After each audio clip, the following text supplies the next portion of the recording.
ಇವತ್ತು ದಿವಸ ಈಗ ಎಲ್ಲ ಒಟ್ಟಾಗಿ ಸೇರಿದ್ವಿ. ಬಿಜೆಎಂಎಲ್ ಕಾರ್ಮಿಕರು ಮತ್ತೆ ಕನ್ನಡ ಸಂಘಗಳು ಎಲ್ಲ ಒಂದಾಗಿ ಸೇರಿದ್ವಿ. ಕಾರಣ ಏನಂದ್ರೆ ನಾವು ಅಸೋಸಿಯೇಷನ್ ಪ್ರೆಸಿಡೆಂಟ್ ನಮ್ಮ ಆಫೀಸ್ ಬರಲ್ಲ, ನಮ್ಮ ಜೊತೆಲಿ ಇದ್ದಾರೆ.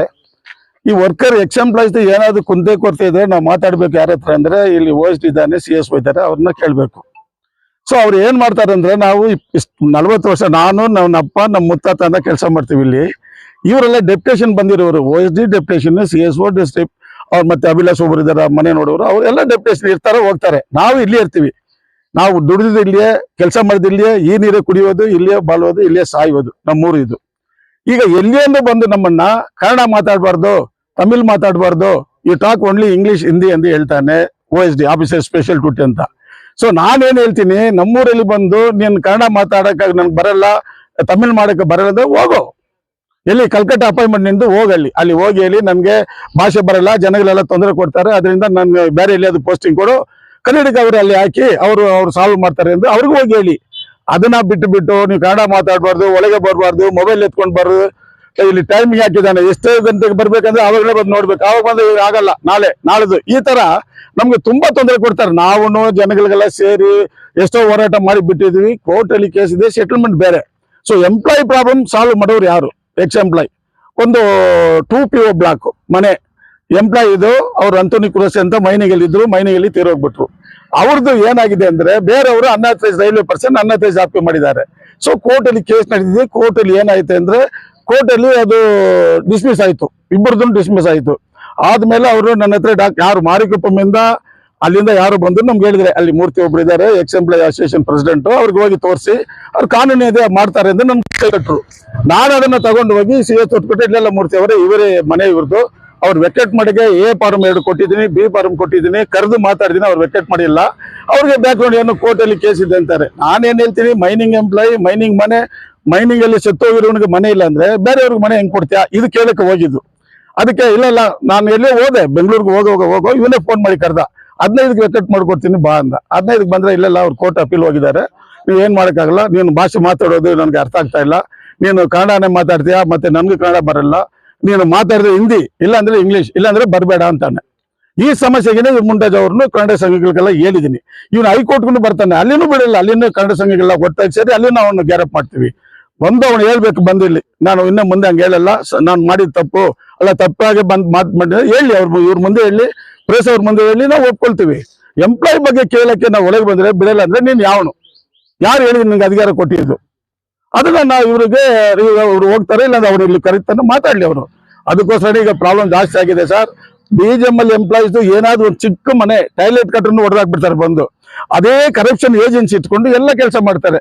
ಈಗ ಬರೀ ಎಕ್ಸಾಂಪಲ್, ಈಗ ಒಂದು ಕಾಂಟ್ರಾಕ್ಟ್ ಚೇಂಜ್ ಆಗ್ತಿದೆ ಸೆಕ್ಯೂರಿಟಿದು, ಅದಕ್ಕೆ ಇವ್ರಿಗೆ ಇಷ್ಟು ಅಮೌಂಟು, ಕಾಂಕ್ರೀಟ್ಗೆ ಇಷ್ಟು ಅಮೌಂಟು, ಸಾಮಾನ್ಯವಾಗಿ ಶೀಟ್ ಆಗಿದ್ರೆ ಅದಕ್ಕೆ ಇಷ್ಟೊಂದು ಅಮೌಂಟು. ಈ ತರ ಇಡೀ ಕರಪ್ಷನ್ ಅಲ್ಲಿ ಇದ್ದಾನೆ ಈ ಆಫೀಸಲ್ಲಿ. ಇಡೀ ಟಾಪ್ ಟು ಬಾಟಮ್ ಎಲ್ಲ ಕರಪ್ಷನ್. ಯಾವನು ಒಳ್ಳೆಯವನೆಲ್ಲ ಅದು ಏಜೆನ್ಸಿ ಎಲ್ಲ ಇದ್ದಾನೆ. ರಾತ್ರಿ ಲಿಮಿಟ್ ಮಾಡ್ತಾರೆ, ಎಷ್ಟು ಹೋಗ್ತಾನೆ ಮನೆ ಹತ್ರ ಜಲ್ಲಿಗಿಲ್ಲಿ ಹಾಕಿದ್ರೆ ಹೋಗ್ತಾನೆ, ಏನಪ್ಪ ಆಗಿದೆ ಸೆಕ್ಯೂರಿಟಿ ಹೋಗ್ತಾರೆ, ಏನಪ್ಪ ಮನೆ ಕಟ್ತೀಯಾ ಹೋಗಿ, ನಾನು ಏನ್ ಹೇಳ್ತೀನಿ ಅವ್ರ ಹತ್ರ ನೋಡಿ ಅವ್ರಿಗೆ ಕೊಟ್ಬಿಡಿ ಆಗ್ತದೆ. ಇಮಿಡಿಯೇಟ್ ಏನ್ ಮಾಡ್ತಾರೆ ಅವರು, ಅವ್ನ್ ದುಡ್ಡು ಕೊಟ್ಬಿಡ್ತಾರೆ, ಭಯ ಕಟ್ಟಬೇಕು ಅಂತ. ಈ ತರ ಏಜೆನ್ಸಿಗಳನ್ನ ಇಟ್ಕೊಂಡು ಕೆಲಸ ಮಾಡ್ತಾರೆ. ಅದನ್ನ ತಪ್ಪು. ಎಂಪ್ಲಾಯ್ ಅವ್ರಿಗೆ ಏನಾದ್ರು ಕುದ್ದೆ ಕರ್ತಿದ್ರೆ ನಾವು ರಿಜಿಸ್ಟರ್ ಆಗಿದ್ದೀವಿ, ನಾವೆಲ್ಲ ಮೆಂಬರು, ನಾನೇ court condemn to court case ನಾವೆಲ್ಲ ಸೇರ್ಕೊಂಡು ಫೈಲ್ ಮಾಡಿದ್ವಿ. ಆ ಕೋರ್ಟ್ ನಾಳೆ ಕೇಸ್ ಬರ್ತದೆ. ಇವರು ಈ ತರ ಮಾತಾಡಿದ್ರೆ ತಪ್ಪು ಎಂದು ಹೇಳಿ ನಿಮ್ಗೆ ಹೇಳಿದ್ದೀನಿ.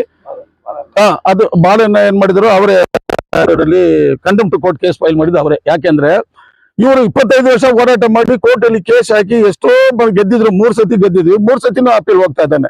ಅದರಿಂದ ನಾವು ಏನ್ ಮಾಡಿದ್ವಿ, ಈ ತರ ಅಪೀಲ್ ಹೋಗಿದ್ರೆ ಇನ್ನ 1300 ಜನ ತೀರೋಗ್ಬಿಟ್ರು ಮೈನ್ಸ್ ಎಂಪ್ಲಾಯ್. ಈಗ ಇರುವರು 1000 ಜನ ಇದ್ದಾರೆ ಅಷ್ಟೇ, ಅವ್ರನ್ನು ದುಡ್ಡು ನೋಡಲ್ಲ, ಆ ತರ ಪರಿಸ್ಥಿತಿ ಬಂದಿದೆ. ನಾವು ಎಷ್ಟೋ ಹೇಳಿನೋ ಇವರು ಕೇಳಲ್ಲ, ಮಾತು ಕೇಳಲ್ಲ, ಸೇರ್ಸಲ್ಲ ಒಳಗೆ. ನೀನ್ ಯಾರು, ನೀನ್ ಯಾರು ಎಂದು ನಮ್ಮನ್ನ ಕೇಳ್ತಾರೆ. ಕಂಪನಿ ಮುಚ್ಚಿಬಿಟ್ಟಿದೆ.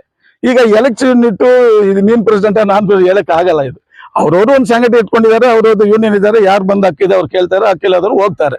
ನಮ್ಗೆ ಅಕ್ಕಿದೆ ಎಂಪ್ಲಾಯ್ ಬಗ್ಗೆ ನಾನು ಬಂದು ಕೇಳ್ತೀನಿ, ಉತ್ತರ ಕೊಡಿ. ಈಗ ನಾನು ಗವರ್ಮೆಂಟ್ ಆಫ್ ಇಂಡಿಯಾಗೆ ಲೆಟರ್ ಬರ್ತಿದ್ದೀನಿ, ಎಷ್ಟೆಷ್ಟು ಫೋರ್ಜರಿ ಮಾಡಿದ್ದಾರೆ, ಎಷ್ಟು ಮನೆಗಳು ಕಟ್ಟಿದ್ದಾರೆ, ಎಷ್ಟು ಚರ್ಚೆಗಳು. ನಾನು ಡೈರೆಕ್ಟ್ ಆಗಿ, ಯಾಕೆಂದ್ರೆ ನಮ್ಮ ಎಂಪ್ಲಾಯ್ ಕೇಳಿದ್ರೆ ಡೆಮಾಲಿಷ್ ಮಾಡ್ತೀರಾ, ಕಾಸು ಕೊಟ್ಟರೆ ಬಿಡ್ತೀಯಾ, ಅದು ಏನ್ ನ್ಯಾಯ? ಮತ್ತೆ ಗೌರ್ಮೆಂಟ್ ಇಲ್ಲಾಂದ್ರೆ ಪ್ರೆಸ್ ಅವ್ರು ಬನ್ನಿ, ನಾನು ತೋರಿಸ್ತೀನಿ ಎಲ್ಲೆಲ್ಲಿ ಅನ್ಅಥರೈಸ್ಡ್ ಆಕ್ಯುಪೇಷನ್ ಮಾಡಿದ್ದಾರೆ, ಎಲ್ಲೆಲ್ಲಿ ಫೋಟೋ ಹಿಡಿದು ನೀವು ಪ್ರೆಸ್ಗೆ ಕೊಡಿ. ಈ ತರ ಪರಿಸ್ಥಿತಿ ನಮ್ಗೆ ಬರಬಾರ್ದು. ಅದಕ್ಕೆ ಈ ಸಂಘಟನೆಗೆ ನಾವು ಕಂಪ್ಲೇಂಟ್ ಕೊಟ್ಟಿದ್ವಿ. ನೀವು ನಮ್ಮ ಊರೇ ಇದ್ದು ನಮ್ಮ ಊರಿಗೆ ಇಂಥವ್ರಿಗೆ ಬೇಕಾ ಬೇಡ ಅಂದು ನಾವು ಡಿಸೈಡ್ ಮಾಡಿ ಅವ್ರನ್ನ ಕರೆದು ಮಾತಾಡಿ, ಅವನಿಲ್ಲ ಇನ್ನೊಂದ್ಸತಿ ನಾನು ಮಾಡಲ್ಲ. ಇಲ್ಲಿ ಸ್ವರ್ಣಭವನ್ ಅಂತ ಹೆಡ್ ಆಫೀಸ್ ಬೋರ್ಡ್ ಇದ್ದು, ಇಡೀ ಗೌರ್ಮೆಂಟ್ ಆಫ್ ಇಂಡಿಯಾ ಆಫೀಸ್ ಇದೆ ಹೆಡ್ ಆಫೀಸು, ಅಲ್ಲಿರೋ ಬೋರ್ಡ್ ಎತ್ಕೊಂಡಿದ್ದಾನೆ, ಬೋರ್ಡ್ ಹಾಕಿಲ್ಲ. ಈ ಬೋರ್ಡ್ ಇಲ್ಲಿ ಹಾಕಿದ್ದಾರೆ ನೋಡಿ. ವಿಸಿಟರ್ ಟೈಮ್ ಅವನು ಟ್ಯೂಸ್ಡೇ ವೆನ್ಸ್ಡೇ ಈ ತರ ಅಂತ ಅವ್ನು ನೋಡಕ್ಕೆ ಒಬ್ರು, ಎಸ್ಟೇಟ್ ಆಫೀಸ್ ನೋಡಕ್ಕೆ ಒಂದು ಟೈಮ್. Mobile not allowed. ಯಾಕೆ ಅಲೋ ಇಲ್ಲ? ನಾವೇನು ಕಳ್ತನ ಮಾಡ್ತೀವಾ? ನೀವು ಕಳ್ತನ ಮಾಡೋದು ನಾವು ಕಂಡು ಹಿಡ್ತೀವಿ ಅಂದ್ರೆ ನಮ್ಗೆ ಅಲೋ ಮಾಡಲ್ಲ ಅಂತಾನೆ ಫೋನ್. ಇದೇನ್ ನ್ಯಾಯ ಇದು? ಅದರಿಂದ ನೀವು ಅವನ್ನ ಕರೆದು ಮಾತಾಡ್ತಿರೋ ಅಲ್ಲ, ನೀವು ಹೋಗಿ ಮಾತಾಡ್ರು ನಮ್ಮ ಜೊತೆಲಿ ಬನ್ನಿ ಮಾತಾಡ್ಲಿ. ಅಲ್ಲ ಮಾಡಿದ ನಾನು ತಪ್ಪು ಅಂದ್ರೆ ನಾವು ಬಿಟ್ಬಿಡ್ತೀವಿ, ಇನ್ನೊಂದ್ಸತಿ ಮಾಡಲ್ಲ. ನಾನು ಮಾಡಿದ ತಪ್ಪು ಅಂದ್ರೆ ಓಕೆ, ಇಲ್ಲ ನನ್ಗೆ ಭಾಷೆ ಗೊತ್ತಿಲ್ಲ ಅಂದ್ರೆ ನೀನು ಹೋಗಿ ಇಲ್ಲಿಂದ. ಇದು ಎರಡೇ ಸಮಸ್ಯೆ ನಮ್ಮ ಮುಂದೆ ಇದೆ. ದಯವಿಟ್ಟು ಪ್ರೆಸ್ ಅವರು, ನಾನು ಮೊನ್ನೆನೂ ಒಂದು ಪ್ರೆಸ್ ಮೀಟ್ ಕೊಟ್ಟಿದ್ದೆ. ಇನ್ನಲ್ಲಿ ನಮ್ಮ ಎಂಪ್ಲಾಯಿದು ಕಾಂಟ್ರಿಬ್ಯೂಷನ್ ಜಾಸ್ತಿ ಬರ್ತಾ ಇದೆ. ನಾನ ಅಂದ್ರೆ ಅದು ಬೇರೆ ಪ್ರಶ್ನೆ. ನಾವು ವರ್ಕರ್ ಇವತ್ತು ಜಗಳ ಮಾಡ್ತೀವಿ, ಅಲ್ಲಿ ಒಂದಾಗಿ ಹೋಗ್ತೀವಿ, ಅದೆಲ್ಲ ಇಲ್ಲ. ಈಗ ನಾನೆಲ್ಲ ಕಂಪನಿ ಮುಚ್ಚಿದೆ. ಇದಕ್ಕೇನು ನನ್ನ ಪರಗಾರ ಇಲ್ಲ, ಇವ್ರ ಪರಗಾರ ಎಲ್ಲ ಇಲ್ಲ. ನಾವೆಲ್ಲ ಒಂದು ಒಗ್ಗಟ್ಟಾಗಿ ಎಷ್ಟೋ ಹೋರಾಟ ಮಾಡಿದ್ವಿ. ಕೋರ್ಟಲ್ಲಿ ಕೇಸ್ ಇದೆ, ಅದಕ್ಕೋಸ್ಕರ ನಾವು ಸುಮ್ಮನೆ ಇದ್ದೀವಿ. ನಾವು ಎಲ್ಲ ಮನೆಗೂ ಕರೆದು ಇಲ್ಲಿ ಸ್ವರ್ಣಭವನ ಮಾಡಬೇಕು, ಇದನ್ನ ಅಟ್ಯಾಕ್ ಮಾಡ್ಬೇಕಂತ ಪ್ಲಾನ್ ಮಾಡಿ ಎಲ್ಲ ಮಾಡಿದ್ವಿ. ಕೋರ್ಟಲ್ಲಿ ಕೇಸ್ ನಡೆಯುವಾಗ ಅದರ ಮಾಡಬಾರ್ದು ಎಂದು ಇದಕ್ಕೋಸ್ಕರ ನಾವು ಏನ್ ಮಾಡಿಲ್ಲ. ದಯವಿಟ್ಟು ನೀವು ಅವನ್ನ ಆಚರಣೆ ಕರೆಸಿ, ಇಲ್ಲಾಂದ್ರೆ ನಾವೆಲ್ಲ ಒಳಗೆ ಹೋಗೋಣ, ಕೂತ್ಕೊಂಡು ಮಾತಾಡೋಣ. ಅವನ್ ಸಮಸ್ಯೆ ಎಲ್ಲ ತಪ್ಪಾಯ್ತು ಅಂದ್ರೆ ಓಕೆ, ಇಲ್ಲಾಂದ್ರೆ ಈ ಹೋರಾಟ ನಾಳೆ ಇಲ್ಲಿ ಧರಣಿ ಆಗ್ತದೆ. ಅದು ನೀವು ತೀರ್ಮಾನ ಮಾಡ್ಕೊಳ್ಳಿ. ಇಷ್ಟೇ ನಾನು ಹೇಳೋದು. ಸಾರ್ ಏನ್ ಹೇಳ್ತಾರೆ ಕೇಳ್ಕೊಂಡು. ಆತ್ಮೀಯ ಬಂಧುಗಳೇ, ಇವತ್ತು ಏನು KGF ನ BGML ಕಾರ್ಖಾನೆಯ ಒಂದು ಅಧಿಕೃತವಾದಂತ ಒಂದು ಕಚೇರಿ ಮುಂಭಾಗದಲ್ಲಿ, ಪ್ರಮುಖ ಕಚೇರಿ ಮುಂಭಾಗದಲ್ಲಿ ನಾವೆಲ್ಲ BGML ರಿಟೈರ್ಡ್ ಕಾರ್ಮಿಕರು ಮತ್ತೆ ಕರ್ನಾಟಕ ರಕ್ಷಣಾ ವೇದಿಕೆಯ ಒಂದು ಪದಾಧಿಕಾರಿಗಳು ಇವತ್ತು ಈ ಭಾಗಕ್ಕೆ ಬಂದು ಇಲ್ಲಿನ ಒಂದು ಪರಿಸ್ಥಿತಿ ನೋಡಿದಾಗ ಎಲ್ಲೋ ಉತ್ತರ ಭಾರತದಿಂದ ಬಂದಂತ ಒಬ್ಬ ಇಲ್ಲಿನ ವ್ಯವಸ್ಥಾಪಕರು ಈ ಭಾಗದ ರಿಟೈರ್ಡ್ ಆಗಿರತಕ್ಕಂತ ಕಾರ್ಮಿಕರು ಮೂಲಭೂತ ಸೌಕರ್ಯಗಳ ವಿಚಾರವಾಗಿ ತಮಗೆ ತಿಳಿಸತಕ್ಕಂತ ಸಮಯ ಏನಿದೆ, ಆ ಒಂದು ಪರಿಸ್ಥಿತಿಯಲ್ಲಿ ಈ ಕಚೇರಿಗೆ ಬರಬೇಕಾಗುತ್ತೆ.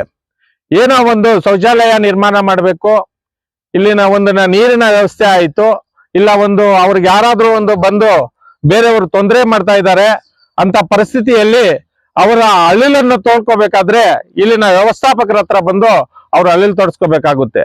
ಅಂತ ವ್ಯವಸ್ಥಾಪಕರೇ ಇಲ್ಲಿನ ಒಂದು ನನಗೆ ನೀವು ಮಾತಾಡೋ ಭಾಷೆ ನನ್ಗೆ ಅರ್ಥ ಆಗಲ್ಲ, ನೀವು ಹೇಳೋದು ನನ್ಗೆ ಅರ್ಥ ಆಗಲ್ಲ ಅನ್ನೋ ಪರಿಸ್ಥಿತಿ ಇದ್ದಾಗ, ನೀನು ಏನು ಉತ್ತರ ಭಾರತದಿಂದ ಬಂದಿದೀಯ ಮುಟ್ಟಾಲ, ನೀನು ಅಲ್ಲಿಗೆ ಹೋಗ್ಬಿಡು. ನಾವೇನ್ ಹೇಳ್ತಾ ಇದೀವಿ, ಇದು ಕರ್ನಾಟಕ ರಾಜ್ಯ.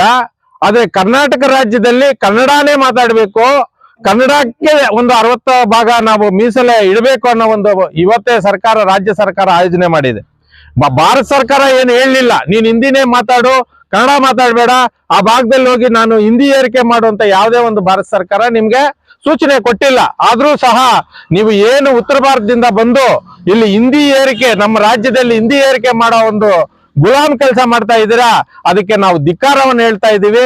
ಕೂಡಲೇ ನೀವು ದಯವಿಟ್ಟು ಇಲ್ಲಿನ ಏನು ಕಾರ್ಮಿಕರು ಬರ್ತಾರೆ, ನಿನ್ಗೆ ಆ ಭಾಷೆ ಬರ್ಲಿಲ್ಲ ಅಂದ್ರೆ ನೀನೊಬ್ಬ PR1 ನೇಮಕ ಮಾಡ್ಕೋ. ಭಾಷೆನ ನಮ್ಗೆ ಗೊತ್ತಾಗೋದಿಲ್ಲಪ್ಪ, ಕನ್ನಡ ಭಾಷೆ ಬರತಕ್ಕಂಥವ್ರನ್ನ PR1 ನೇಮಕ ಮಾಡ್ಕೊಂಡು ನಿನ್ನ ಒಂದು ಏನು ಭಾರತ ಸರ್ಕಾರ ನಮ್ಮ ಆಧೀನದಲ್ಲಿ ಇದೀರಾ, ಭಾರತ ಸರ್ಕಾರಕ್ಕೆ ನೀನು ವಿಷಯ ಮುಟ್ಟತಕ್ಕಂತ ಕೆಲಸ ಆಗ್ಬೇಕು. ಇಲ್ಲಾಂದ್ರೆ ನೀನು ಕನ್ನಡ ವಿರೋಧಿ, ಇಲ್ಲಿನ ಏನು ಭಾಷೆ ಬೇಡ, ನಾನು ಕನ್ನಡ ಮಾತಾಡಲ್ಲ ಅಂತಿರುವಾಗ ನಮ್ಮ ಈ ಸಂಪತ್ತು ನಿನ್ಗೆ ಆಗ್ಬೇಕು. ಇಲ್ಲಿ ಕುಡಿತಾ ಇರೋ ನೀರು ಕರ್ನಾಟಕದ್ದು, ನೀನು ಇರತಕ್ಕಂತ ಮನೆ ಕರ್ನಾಟಕದಲ್ಲಿ ಇರತಕ್ಕಂಥದ್ದು.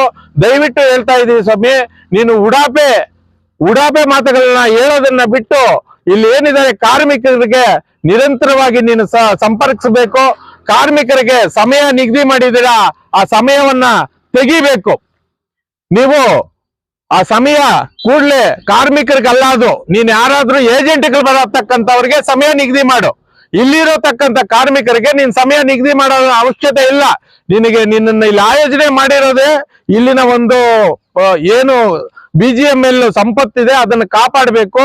ಈ BGML ರಿಟೈರ್ಡ್ ಆಗಿದ್ದಾರೆ ಅಂತ ನೀನು ಕಾರ್ಮಿಕರಿಗೆ ನೀನು ಅವ್ರ ಜೊತೆಯಲ್ಲಿದ್ದು ಅವ್ರಿಗೆ ಅನುಕೂಲ ಮಾಡಿಕೊಡ್ಬೇಕು ಅನ್ನೋ ಒಂದು ಆಯೋಜನೆ ಇಟ್ಕೊಂಡು ಕೇಂದ್ರ ಸರ್ಕಾರ ನಿಮ್ಮನ್ನ ಆಯೋಜನೆ ಮಾಡಿದೆ. ದಯವಿಟ್ಟು ಸ್ವಾಮಿ ನಮ್ಗೆ ಹಿಂಗ್ ಕನ್ನಡದಲ್ಲಿ ಮಾತಾಡ್ಬೇಡ, ಕನ್ನಡ ಬರೋದಿಲ್ಲ ಅನ್ನೋ ಮಾತು ಬಿಟ್ಟು ನೀನ್ ಆತರ ಕನ್ನಡ ಬರಲ್ಲ ಅಂದ್ರೆ ನೀನ್ ದಯವಿಟ್ಟು ಹೋಗು. ನಮ್ಮ ಕರ್ನಾಟಕದಲ್ಲಿ ನಿನ್ನಂತ ಆರ್ಮಿ ರಿಟೈರ್ಡ್ ಆಫೀಸರ್ ಸಾವಿರಾರು ಜನ, ಲಕ್ಷಾಂತರ ಜನ ಇದ್ದಾರೆ.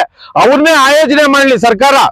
ಕನ್ನಡ ಬರತಕ್ಕಂಥವ್ರೆ ಆರ್ಮಿಯಲ್ಲಿ ರಿಟೈರ್ಡ್ ನಿಮ್ಮ ಅಪ್ಪನಂತವ್ರು ಇದಾರೆ ಇಲ್ಲಿ, ಅವ್ರನ್ನೇ ಆಯ್ಕೆ ಮಾಡ್ಲಿ. ಅಂತವ್ರನ್ನ ಆಯ್ಕೆ ಮಾಡಿ ಕನ್ನಡ ಬರತಕ್ಕಂಥವ್ರನ್ನ ಇಲ್ಲಿ ಆಯೋಜನೆ ಮಾಡ್ಲಿ.